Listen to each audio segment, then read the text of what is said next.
નમસ્કાર દોસ્તો, મારું નામ રાહુલ છે. ઉંમર 28 વર્ષ. હું એક નાના ગામમાં રહેતો હતો, જ્યાં મારો અભ્યાસ 12મી સુધી થયો હતો. ગામમાં કોઈ કામ ધંધો નહોતો, એટલે હું હંમેશા કંઈક કરવાની તલાશમાં ભટકતો રહેતો. ત્યારે મારા એક ખાસ મિત્રએ કહ્યું કે શહેરમાં એક મોટા બંગલાના માલિકને ગાડીના ડ્રાઈવરની જરૂર છે. આ સાંભળીને મારી ખુશીનો પાર ન રહ્યો, કારણ કે મેં મારા મિત્રની 4 વ્હીલ કેટલી વખત ચલાવી હતી અને ગાડી ચલાવવાનો સારો અનુભવ હતો. મેં મા બાપને પૂછ્યું અને શહેર જઈને કામ કરવાનું નક્કી કર્યું. બીજા દિવસે હું અને મારો મિત્ર તેની 2 વ્હીલ પર બેસીને તે માલિકને મળવા શહેરમાં પહોંચ્યા. શહેરનો એ વિશાળ બંગલો જોઈને હું કેટલીક પસ્પદ રહી ગયો. આટલું મોટું ઘર મેં ક્યારેય જોયું નહોતું. અમે ડોરબેલ વગાડી તો સામે એક અત્યંત સુંદર, સરળ અને સંસ્કારી યુવતી આવી. તેના વ્યક્તિત્વમાં એક અલગ જ નિખાર હતો, જાણે તે ઘરની શોભા વધારી રહી હોય. તેણે શાંત અવાજે પૂછ્યું, જી, કોનું કામ છે? મારા મિત્રએ કહ્યું, સાહેબને ગાડીના ડ્રાઈવરની જરૂર હતી ને, તે જ કામ માટે આવ્યા છીએ. તેણે આવું સ્મિત કરીને અમને અંદર બોલાવ્યા. થોડી જ વારમાં તેની પાછળથી એક સ્માર્ટ માણસ બહાર આવ્યો. મેં વિનમ્રતાથી પોતાનો પરિચય આપ્યો. મારું નામ રાહુલ છે, ગામડેથી આવ્યો છું. તેણે કહ્યું, હું દીપક અને આ મારી પત્ની શોભા. અમે એકબીજાને નમસ્કાર કર્યું. તેણે મારી બોલી, વ્યવહાર, સ્વભાવ જોયો અને તરત જ કામ પર રાખવાનો નિર્ણય લીધો. પગાર 15,000 રૂપિયા નક્કી થયો. મેં કહ્યું કે કાલથી જોઈન કરીશ. શોભા મેડમે પ્રેમથી અમને ચા આપી અને અમે વિદાય લઈ લીધી. હવે હું મારા મિત્ર સાથે ભાડેના રૂમમાં રહેવા લાગ્યો અને બીજા જ દિવસથી મારું શહેરી જીવન શરૂ થયું. રોજ સવારે 9 વાગ્યે દીપક સાહેબને કંપનીમાં છોડવું અને પછી ગાડી પાર્ક કરીને રાહ જોવી. શરૂઆતમાં શહેર નવું હતું. રસ્તા, બજાર, કામકાજની રીત બધું સમજાતું નહોતું, પણ થોડા દિવસોમાં બધું ઠીક થઈ ગયું. સમય પસાર થતો ગયો અને તેમના ઘર અને મારી વચ્ચે એક અલગ જ સંબંધ બની ગયો. સાહેબ ક્યારેક મને ઘરે લઈ જતા, જમાડતા, પરિવારના સભ્ય જેવો વ્યવહાર કરતા. શોભા મેડમ પણ હંમેશા પ્રેમથી વાત કરતી, પાણી આપતી, ચા આપતી, મારી તબિયત પૂછતી. તેમના ઘરમાં કામ કરતા મને ક્યારેય નોકર જેવું ન લાગ્યું, બલકે લાગતું કે હું તેમના પરિવારનો જ ભાગ છું. ઘરના નાના મોટા કામો હું દિલથી કરતો. જીવન શાંત ચાલતું હતું, પણ એક દિવસ જીવને કરવટ લીધી, જેની મેં કલ્પના પણ નહોતી કરી. એ દિવસે હું અને દીપક સાહેબ એક મોટી મીટિંગ માટે બીજા શહેરમાં ગયા હતા. મીટિંગ લાંબી ચાલી અને રાત થઈ ગઈ. પાછા ફરતા રસ્તે ઘેરું અંધારું, સડક ઊની, હવા ઠંડી અને ગાડીની સ્પીડ થોડી વધુ. હું સાવધાનીથી ચલાવતો હતો. એક મોટા 4 રસ્તા પાસે સ્પીડ ઘટાડી, કારણ કે ત્યાં હંમેશા ટ્રાફિક હોય છે. ત્યાં જ બાજુની સડકમાંથી એક ઝડપી ટેમ્પો આવ્યો. તેનો ડ્રાઈવર નિયંત્રણ ખોઈ બેઠો હતો. તેણે આગળ 2-3 ગાડીઓને ટક્કર મારી અને પછી બેકાબુ ટેમ્પો અમારી તરફ વધ્યો. પાછળથી પણ વાહનો આવતા હતા. વહવાની જગ્યા નહોતી. એક જ પળમાં બધું અસ્પષ્ટ થઈ ગયું. અંદર ડરનો ભયાનક સૈલાબ ઉભર્યો અને આગલી ક્ષણે ટેમ્પો અમારી કાર સાથે એટલી જોરદાર ટક્કર મારી કે જાણે આખું વિશ્વ હલી ગયું. મારું શરીર હવામાં ધક્કા ખાતું ઉછળવું અને પછી ગાઢ અંધારું. મને ફક્ત એટલું જ યાદ છે કે મારો હાથ અસહ્ય દુખાવાથી બળતો હતો. હું દુખાવાથી સીંચો પાડતો હતો અને આસપાસ લોકોની ચીખો, પુકાર, ભાગદોડ સંભળાતી હતી. કોઈ ગાડી ખોલવાનો પ્રયાસ કરતા, કોઈ સીચ પાડતા, એમ્બ્યુલન્સ બોલાવો. માહોલ ભયાનક બની ગયો. થોડી વારમાં એમ્બ્યુલન્સ આવી. અમને સ્ટ્રેચર પર મૂકીને હોસ્પિટલ લઈ જવામાં આવ્યા. પણ દીપક સાહેબ પૂરેપૂરા બેહોશ હતા. તેમનો ચહેરો સફેદ, હોઠ સુકાયેલા અને શરીરમાં કોઈ હિલચાલ નહોતી. આ જોઈને મારું દિલ બેસી ગયું. હાથ કાપવા લાગ્યા. હોસ્પિટલ પહોંચીને મને બીજા વોર્ડમાં લઈ જવામાં આવ્યો. ડૉક્ટરે કહ્યું કે હાથમાં ફ્રેક્ચર અને પગમાં ઊંડી ઈજા છે. પણ મારા મનમાં ફક્ત એક જ પ્રશ્ન ઘૂમતો હતો, દીપક સાહેબ કેવા છે? હું ડૉક્ટરને લગભગ રડતા રડતા બોલ્યો, ડૉક્ટર, મારી સાથે જે સાહેબ આવ્યા તેમની શું હાલત છે? ડૉક્ટરે શાંત પણ ભારે અવાજે કહ્યું, તમારી સાથે આવેલા સાહેબનું અવસાન થઈ ગયું છે. એક ક્ષણે મારી શ્વાસ જાણે થંભી ગઈ. દિલ પર કોઈએ ઊંડો પ્રહાર કર્યો હોય એવો દુખાવો થયો. આંખો સામે અંધારું ઘેરાઈ ગયું અને એક પવે લાગ્યું કે મારું જીવન પણ ત્યાં સમાપ્ત થઈ ગયું. મેં પોતાના દુખાવાને અવગણ્યો અને કોઈ રીતે લખડતા હોસ્પિટલની બહાર આવ્યો. ત્યાંની અફરાતફરીમાં મને શોભા મેડમ દેખાય. તેઓ ફૂટી ફૂટી કરીને રડતા હતા. આંખોમાં નિરાશા અને તેના મા બાપ તેને સંભાળવાનો પ્રયાસ કરતા હતા. તેમની નજર મારી તરફ ઉઠી. ત્યારે મને લાગ્યું કે તેઓ મને દોષ નથી આપતા, પણ તેમની આંખોમાં હજારો તૂટેલા પ્રશ્નો તરતા હતા. હું અપરાધી ભાવથી એટલો દબાઈ ગયો કે શ્વાસ લેવો પણ મુશ્કેલ થઈ ગયો. પછી દીપક સાહેબનું શબ ઘરે લાવવામાં આવ્યું. આગલા દિવસે અંતિમ સંસ્કાર થયો અને એ દિવસ તે પૂરા પરિવાર માટે કાળો દિવસ બની ગયો. પણ હું પોતાને કોઈ રીતે માફ ન કરી શક્યો. હાથના ફ્રેક્ચર અને પગની ઈજાને કારણે મિત્રો મને ગામમાં લઈ જઈને રાખ્યો અને હું દરરોજ પોતાને પૂછતો રહ્યો, જો અમે તે મિટિંગમાં ન જાત, જો મેં ગાડીની સ્પીડ થોડી વધુ ઘટાડી હોત તો કદાચ સાહેબ આજે જીવિત હોત. પણ માણસ કેટલું પણ વિચારે, નસીબમાં જે લખાયેલું હોય તે કોઈ બદલી શકે નહીં. આ કડવું સત્ય છે. 2 મહિના વીત્યા. મારો હાથ ધીમે ધીમે ઠીક થયો. પગનો ઘા પણ ભરાવા લાગ્યો અને હું ફરી શહેરમાં કામ શોધવા આવ્યો.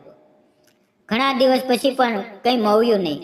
આત્મવિશ્વાસ તૂટીને પડ્યો અને નિર્જવ નિર્થક લાગવા લાગ્યો.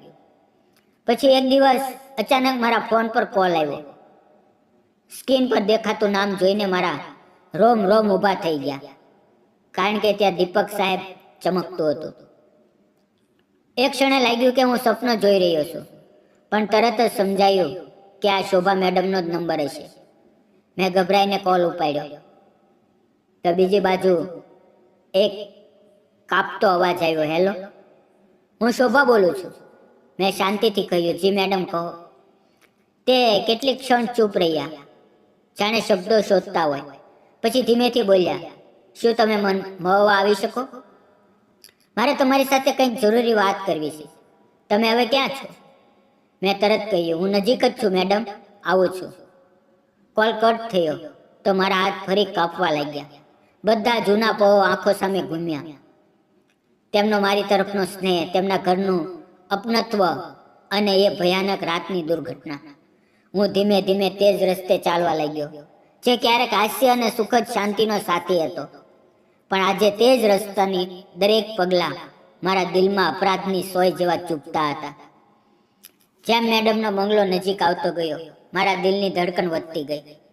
હું ક્યાં મુખેથી તેની સામે જાઉં, તેમની આંખોમાં કેવી રીતે જોઉં, શું કહું? શું હું તેમના દુઃખને ફરી જગાડીશ? આવા હજારો પ્રશ્નો મારા મનમાં ગડબડ કરતા હતા. આખરે હું તેમના દરવાજે પહોંચ્યો. બેલ દબાવવા હાથ આગળ કર્યો તો કાપ્યો, પણ હિંમત કરીને દબાવી. દરવાજો ખુલ્યો અને શોભા મેડમ સામે ઊભી હતી. તેઓ પહેલા જેવી સુંદર હતી, પણ ચહેરાનું તેજ ગાયબ હતું. આંખોમાં એક અજીબ ખાલીપણું, માથા પર સિંદૂર નહોતું અને ચહેરા પર એક ગાઢ વર્ષો જૂનું દુઃખ સ્પષ્ટ દેખાતું હતું. તેમણે શાંત પણ થાકેલી અવાજમાં કહ્યું, અંદર આવો.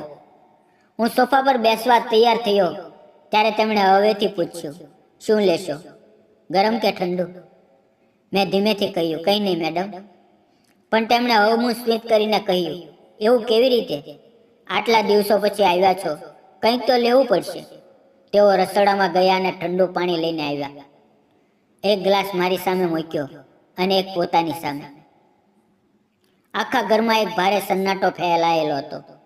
ઘડિયાળની ટીક ટીક પણ જાણે દિલમાં ચૂપતી લાગતી હતી. મેં ધીમેથી પૂછ્યું, મેડમ, તમારી તબિયત કેવી છે? તમે ખૂબ દુબળા થઈ ગયા છો. ચહેરો પણ ઉતરી આવ્યો છે. તેમની આંખોમાં હવે ભીનાશ આવી ગઈ અને તૂટેલા અવાજમાં બોલ્યા, હા, પતિના જવાથી મન કોઈ વસ્તુમાં નથી લાગતું. ક્યારેક તો જીવવાની ઈચ્છા પણ નથી થતી.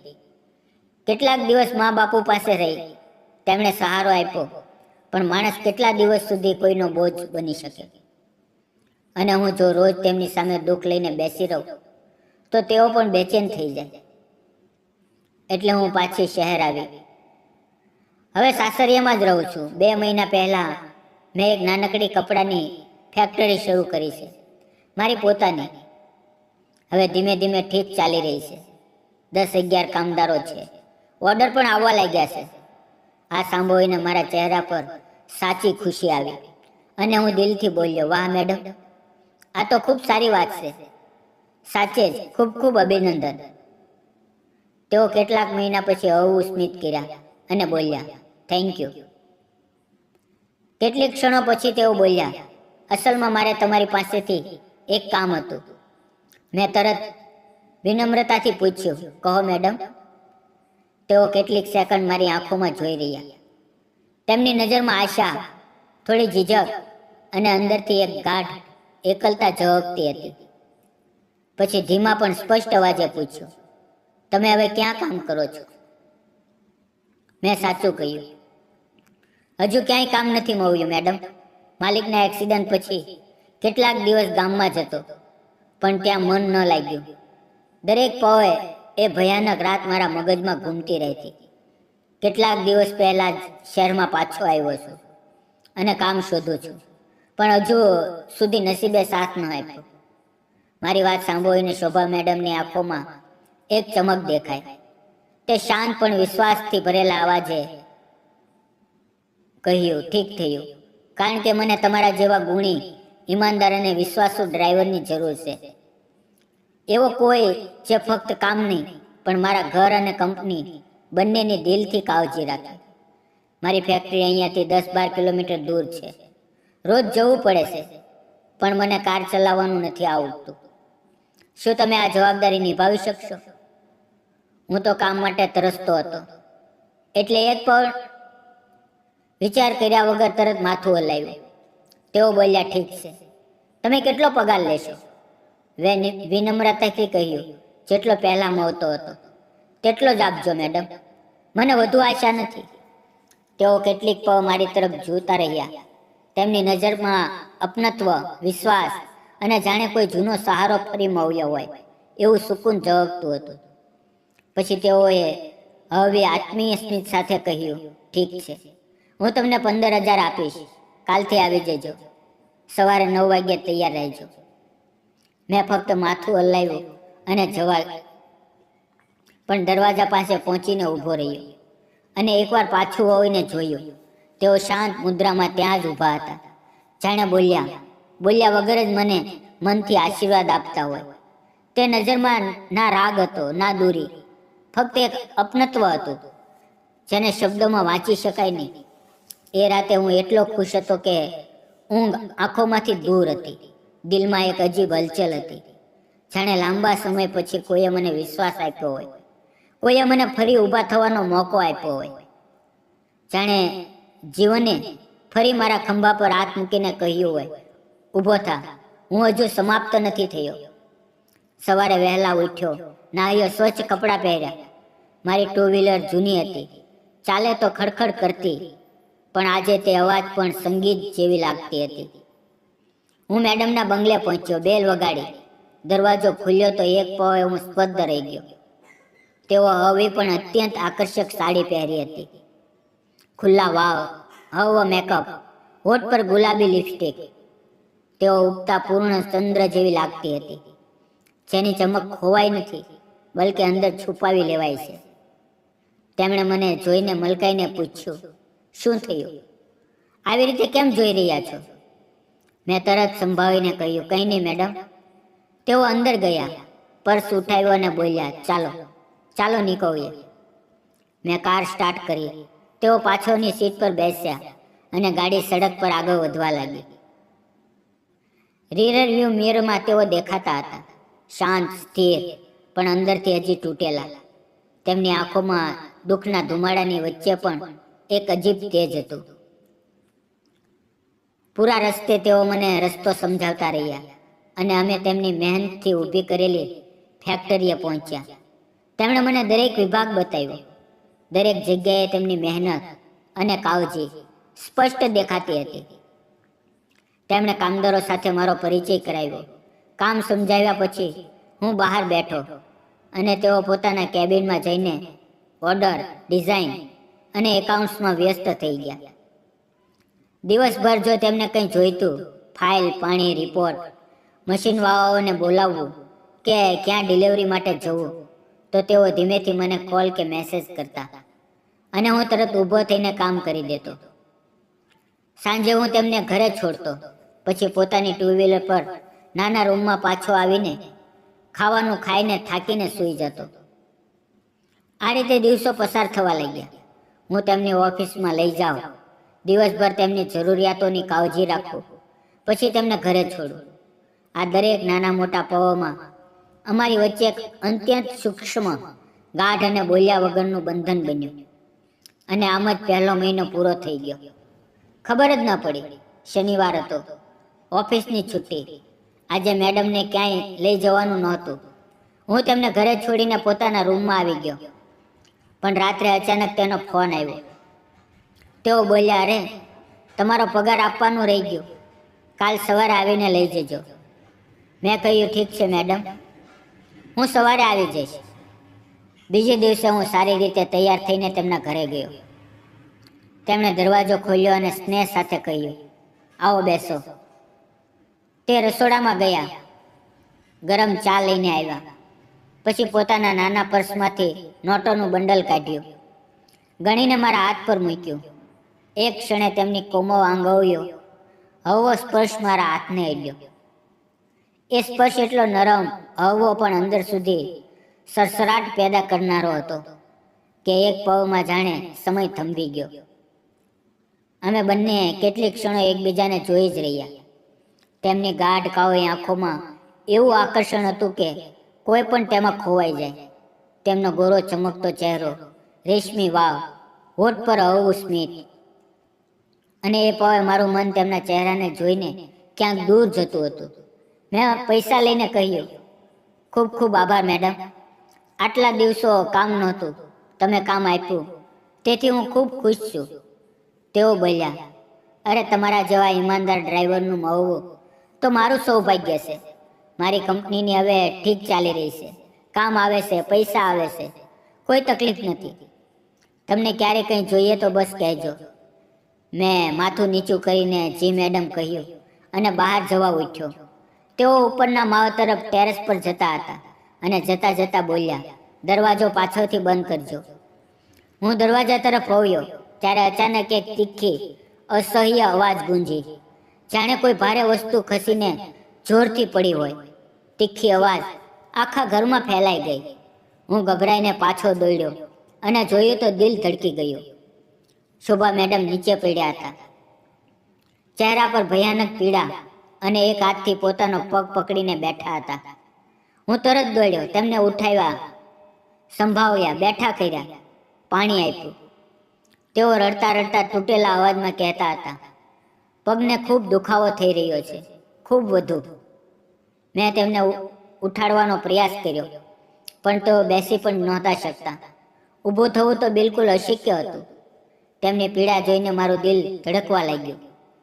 તેમનો દુખાવો મારી આંખો સામે સહન ન થયો. એક ક્ષણ બગાડ્યા વિના વિચારીએ સમજીએ મેં તેમને બંને બાહોમાં ઉઠાવી લીધા. તેમના શ્વાસ ઝડપથી ચાલતા હતા. આંખોમાં અસહ્ય તકલીફ તરતી હતી. ચહેરો દુખાવાથી ધ્રુજતો હતો. અને એ પળે મારા મનમાં ચિંતા, જવાબદારી, સહાનુભૂતિ એક સાથે ઉભી રહ્યા. હું તેમને કારમાં બેસાડીને ઝડપથી હોસ્પિટલ પહોંચાડ્યા. ડૉક્ટરે એક્સરે કર્યું, તપાસ કરી અને બોલ્યા, ધન્યવાદ કે હાડકું ન તૂટ્યું, ફક્ત જોરદાર ઈજા અને ઊંડો સોજો હતો. તેમને ઇન્જેક્શન આપ્યું, પટ્ટી બાંધી, દવાઓ આપી અને ડૉક્ટરે કહ્યું, 3-4 દિવસ આરામ કરો, સોજો ઘટશે તો દુખાવો પણ ઓછો થશે. હું તેમને ઘરે પાછા લાવ્યો. તેઓ એકલા પણ નહોતા ચાલી શકતા. તેમનો પગ સોજીને જાણે કઠોર પથ્થર બની ગયો હતો અને દુખાવાથી તેમનું પૂરું શરીર કાપતું હતું. મેં તેમને સહારો આપીને ધીમે ધીમે તેમના બેડ સુધી લઈ ગયો. તકિયાનો સહારો આપીને સુવડાવ્યા કે તેમની ઓછી તકલીફ થાય. તેમણે કમજોર અવાજમાં કહ્યું, હું સૂઈ જાઉં છું, તમે જાઓ. પણ હું તેમની હાલત જોઈને ચિંતાથી ભરાઈ ગયો. મેં તરત કહ્યું, મેડમ, તમને ચાલવું પણ મુશ્કેલ છે. હું જાઉં તો તમે કેવી રીતે રહેશો? ખાવું, પીવું, દવા. શું હું 2-3 દિવસ અહીંયા જ રહી જાઉં તમારી કાળજી માટે? આ સાંભળીને તેઓ થોડા શરમાઈ ગયા. તેમના ગાલ પર ગુલાબી ચમક આવી અને તેઓ સંકોચથી બોલ્યા, ના, લોકો શું કહેશે? તેમના અવાજમાં સમાજનો ડર હતો, પણ તેમની અંદર એક અનકહી ગરમાહટ પણ છુપાઈ હતી. જાણે તેઓ કહેવા માંગતા હોય કે મારા રહેવાથી તેમને સુકૂન મળે છે. મેં શાંત પણ દ્રઢ અવાજે કહ્યું, લોકો જે કહે, પણ તમે એકલા છો અને આ હાલતમાં તો બિલકુલ એકલા ન રહેવું જોઈએ. તમારી કાળજી કરવી જરૂરી છે. મારી વાત સાંભળીને તેઓ એક પળ ચૂપ થઈ ગયા. કેટલીક સેકન્ડ તેઓ મારી આંખોમાં ફક્ત સ્થિર નજરે જોતા રહ્યા. તેમની નજરમાં કોઈ શક નહોતો, ફક્ત એક ગાઢ પવિત્ર વિશ્વાસ હતો જે માણસ કોઈ પોતાની પર જ કરી શકે. મેં ધીમેથી કહ્યું, મેડમ, તમે ચિંતા ન કરો, હું અહીં રહીશ. તો 2-3 દિવસ નહીં, જેટલા દિવસ તમારી જરૂર હોય. આ કહીને હું રસોડામાં ગયો અને ખીચડી બનાવવા લાગ્યો. હું ગામમાં રહેતો, પોતે ખીચડી બનાવતો હતો, એટલે સ્વાદ અને હાથ બંનેમાં સ્વસ્થતા હતી. થોડી વારમાં ગરમા ગરમ ખીચડીની સુગંધ ફેલાઈ ગઈ. મેં તેમના રૂમમાં જોયું તો તેઓ હવે ઊંઘમાં હતા. તેથી તેમને વિક્ષેપ ન કરીને હું હોલમાં ચૂપચાપ બેસી ગયો. થોડી વાર પછી હવે ખણખણાટ સંભળાય. તેઓ ઉઠીને ધીમેથી બોલ્યા, અરે, ખીચડી તમે બનાવી? રહેવા દો, હું કરી લઉં. એટલી વાત કહીને તેઓ ઉઠવાનો પ્રયાસ કર્યો અને તરત દુખાવો થયો. હું દોડીને તેની પાસે ગયો. ના મેડમ, બિલકુલ ન ઉઠો, બધું હું કરી લઈશ. તેમની આંખોમાં કૃતજ્ઞતાની ગાઢ ચમક હતી, જાણે મારી હાજરીએ તેમની એકલતાની દિવાલને થોડી તોડી દીધી હોય. હું પ્લેટ લઈને આવ્યો. તેમને તકિયાનો સહારો આપીને બેસાડ્યા અને પ્રેમથી ખીચડી ખવડાવી. તેઓ મારા ચહેરા તરફ એવી રીતે જોઈ રહ્યા હતા કે તેમની આંખો હજારો અનકા ભાવ વ્યક્ત કરતી હતી. જાણે કહેતા હોય કે તમે છો તો હું સુરક્ષિત છું, મને ડર નથી લાગતો. ખીચડી ખાધા પછી હું તેમને દવાઓ આપી અને તેઓ ફરી સૂઈ ગયા. હું હોલમાં બેસીને તેમના રૂમ તરફ જોઈ રહ્યો, જાણે મારું દિલ તેમની સાથે જ બંધાઈ ગયું હોય અને તેમના દરેક શ્વાસ પર મારું ધ્યાન ટકાવેલું હોય. બપોરે તેઓ ઉઠ્યા અને અમે હળવી ફૂલકી વાતો કરતા રહ્યા. તેમના અવાજમાં દુખાવો હતો, પણ તેમાં મારી તરફની એક નરમ અપનત્વ પણ ઝળકતું હતું. અચાનક તેઓ ભાવુક થઈને બોલ્યા, સાચે જ, જો તમે ન હોત તો આજે મારું શું થયું હોત, ખબર જ નથી. તેમની આંખોમાં આંસુ આવી ગયા. વિના વિચારીએ મેં તેમના આંસુ અંગૂઠાથી હળવા હાથે લૂછી દીધા. એ પળે અમારી વચ્ચેની દૂરી જાણે પીગળી ગઈ. હું મર્યાદાનું ધ્યાન રાખતો હતો, પણ તેમની આંખોમાં કોમળતા, વિશ્વાસ અને એક નરમ અનકહ્યું આકર્ષણ ઝળકતું હતું. સાંજે મેં ફરી ખીચડી બનાવી. અમે બંનેએ સાથે શાંતિથી ભોજન કર્યું અને તેમના પગના સોજો થોડો ઘટવા લાગ્યો. હું તે 2-3 દિવસ મેં તેમની દરેક જરૂરિયાતની કાળજી રાખી. ખીચડી બનાવું, પાણી આપવું, દવા આપવું, તેમને બાથરૂમ સુધી સહારો આપીને લઈ જાઉં. અને દરેક દિવસે તેમની આંખોની નરમાશ, તેમનો વિશ્વાસ અને તેમની નજરમાં મારી તરફનો છુપાયેલો સ્નેહ વધુ ગાઢ થતો ગયો. તે નજરમાં એક મમતા હતી, એક સુરક્ષાની ભાવના અને ક્યાંક એક મધુર આકર્ષણ પણ. 3-4 દિવસમાં તેઓ નોંધપાત્ર રીતે ઠીક થઈ ગયા અને ફરી અમારી રોજિંદગી દિનચર્યા શરૂ થઈ. હું તેમને ઓફિસમાં લઈ જાઉં, ત્યાં રહું, સાંજે ઘરે છોડું અને પોતાના રૂમે પાછો આવું. પણ તે દિવસોમાં અમારા દિલમાં જે ભાવના જન્મવી હતી તે અંત નહોતો આવતો. એક અનહદ ખેંચાણ, એક મોડ અને એક દોર જેવું, જે સમાજને અનુમતિ નથી પણ દિલ વારંવાર સ્વીકારી લે છે. પણ એક દિવસ એ અનહદ ખેંચાણ એક એવો વાહક લઈ ગઈ હું પોતાના મનમાં તે લાગણીને દબાવવાનો પ્રયાસ કરતો રહ્યો, કારણ કે તેઓ મારી માલકીન હતા, વિધવા હતા, મોટા ઘરના હતા અને હું ફક્ત એક સામાન્ય ડ્રાઈવર. પણ તેઓ મને જે રીતે જોવા લાગ્યા હતા, તેમની નજરમાં એક એવી ગરમાહટ હતી, એટલો ગાઢ વિશ્વાસ હતો અને કંઈક એવું જેને શબ્દોમાં સમેટવું એકદમ અશક્ય હતું, કંઈક જે સીધું હૃદયથી હૃદય સુધી પહોંચતું હતું. એક દિવસ કંપનીમાં કામ ખૂબ વધારે હતું અને અમે રાત્રે લગભગ 9 વાગ્યે ઘરે પહોંચ્યા. મેં તેમને કારમાંથી ઉતાર્યા, ચાવી આપી અને પોતાની 2 વ્હીલર પાસે જઈને સ્ટાર્ટ કરવાનો પ્રયાસ કરવા લાગી. પણ કેટલી પણ કોશિશ કરી, ગાડી ચાલુ જ નહોતી થતી. એન્જિન વારંવાર અવાજ કરીને બંધ થઈ જતું અને મારા કપાળ પર ચિંતાના કારણે પરસેવો વહી ગયો. તેઓ દરવાજે ઊભા ઊભા દૂરથી મને જોઈ રહ્યા હતા. તેમની આંખોમાં ચિંતા હતી. તેમણે પૂછ્યું, ગાડી ચાલુ નથી થતી? મેં સંકોચથી કહ્યું, ના, ખૂબ જૂની થઈ ગઈ છે, કદાચ કંઈક ખરાબી છે, બસ કોઈ રીતે પહોંચી જઈશ. તેઓ અવમું સ્મિત કર્યું, પણ તે સ્મિતમાં ચિંતા સ્પષ્ટ હતી. તેમણે કોમળ પણ દ્રઢ અવાજે કહ્યું, આ સમયે રિક્ષા ક્યાંથી મળશે અને ઘર 6 કિલોમીટર દૂર છે. તમે કેવી રીતે જશો? આજે અહીંયા જ રોકાઈ જાઓ. તમે મારા માટે અજાણ્યા નથી. આ શબ્દોએ મારા મનમાં એક ગાઢ દ્વંદ્વ પેદા કરી દીધો. એક સુંદર યુવાન વિધવાના ઘરે રાત્રે રોકાવું, એ પણ એકલા. આ યોગ્ય છે કે ખોટું છે?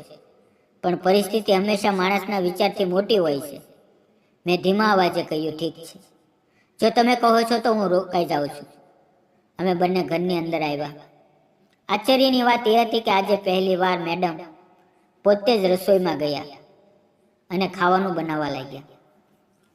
હું હોલમાં બેઠો તેમની ચાલ, તેમના દરેક નાના પગલાંને અજાણતા જોઈ રહ્યો. તેમની ચાલમાં એક અદ્ભુત સાદગી હતી, એક શાંત ગરિમા હતી. તેમના ચહેરા પર એક કોમળ પણ રહસ્યમય ચમક હતી, જાણે કોઈ દુઃખની પાછળ છુપાયેલી અનોખી સુંદરતા. થોડી જ વારમાં તેઓ પ્રેમથી ભોજન ટેબલ પર સજાવીને લાવ્યા. ખાવાની સુગંધ આખા ઘરમાં એક સુગંધ ગરમાહટ ફેલાવી રહી હતી. હું બેઠો અને જેવો પહેલો નિવાવો મોંમાં મૂક્યો, મારા મોંમાંથી નીકળી ગયો, મેડમ, તમારા હાથનું ખાવાનું કેટલું સ્વાદિષ્ટ છે. તેઓ થોડા શરમાઈ ગયા. તેમના ગાલ પર ગુલાબી લાલીમાં ઉભરી આવી અને તેણે કહ્યું, તમે પણ તો ખૂબ સારું ખાવાનું બનાવો છો.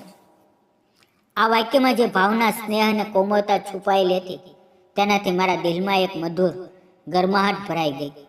અમે બંનેએ પૂરી શાંતિમાં પણ એક અજીબ નજીકી અનુભવવાનું ખાવાનું ખાધું. રાત ઘણી થઈ ગઈ હતી. તેઓ પોતાના બેડરૂમમાં ચાલ્યા ગયા અને હું ગેસ્ટ રૂમમાં. પણ મને ઊંઘ બિલકુલ નહોતી આવતી.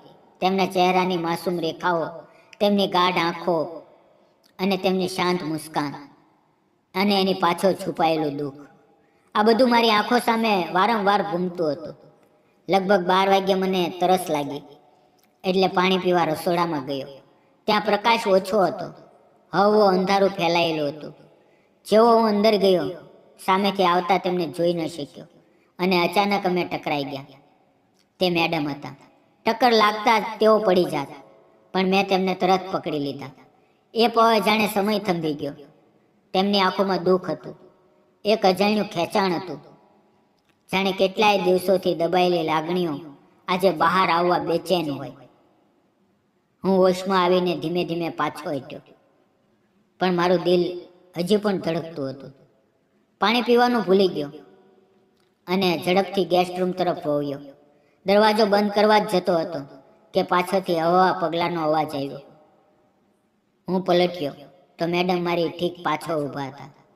હળવા પ્રકાશમાં તેની આંખોમાં આંસુ ચમકી રહ્યા હતા. તેમના ચહેરા પર લાગણીઓનું તોફાન ઉમટી રહ્યું હતું અને તેમની નજરમાં એક ગાઢ, અનકહ્યું, બોલ્યા વગરનો પ્રેમ ઝળકી રહ્યો હતો. એવો પ્રેમ જે શબ્દોથી નહીં, સીધો દિલથી દિલ સુધી ટકરાય છે. કંઈ બોલ્યા વગર તેઓ મારી છાતી સાથે ચોંટી ગયા અને ફૂટ ફૂટ કરીને રડવા લાગ્યા. તેમના ગરમ આંસુ મારી શર્ટમાં રીઝી રહ્યા હતા. અને હું તેમને શાંત કરતો, સાંત્વન આપતો. કેટલીક વાર પછી તેઓ મારા આલિંગનથી થોડા અલગ થયા. તેમની આંખો હજી ભીની હતી. તેમનો અવાજ કાપતો હતો અને તેઓ તૂટેલા પણ અંત્ય સ્પષ્ટ અને સાચા અવાજે બોલ્યા, રાહુલ, રાહુલ, તું એટલો પ્રેમાળ છે. મેં કેટલાય દિવસથી તને જોયો છે. તારા જેવો સાચો, સંપૂર્ણ દિલવાળો માણસ મેં ક્યારેય જોયો નથી. તે કેટલાય દિવસ મારા ઘરે રહ્યો, મારી સંભાળ લીધી, દવાઓ આપી, મને ઉઠાવીને લઈ ગયો, મને સુકૂન આપ્યું, પણ ક્યારેય મારી તરફ ખોટી નજરે ન જોઈ. તારા આ સ્વભાવે મને તારી તરફ ખેંચી લીધી છે અને હવે તો મને તારાથી સાચો પ્રેમ થઈ ગયો છે. રાહુલ, એ શબ્દો સાંભળતા જ લાગ્યું કે મારા સીનામાં કોઈએ અચાનક જોરથી ધડકારી હોય. દિલની ધડકન ઝડપી થઈ ગઈ, શ્વાસ અટકવા લાગ્યો.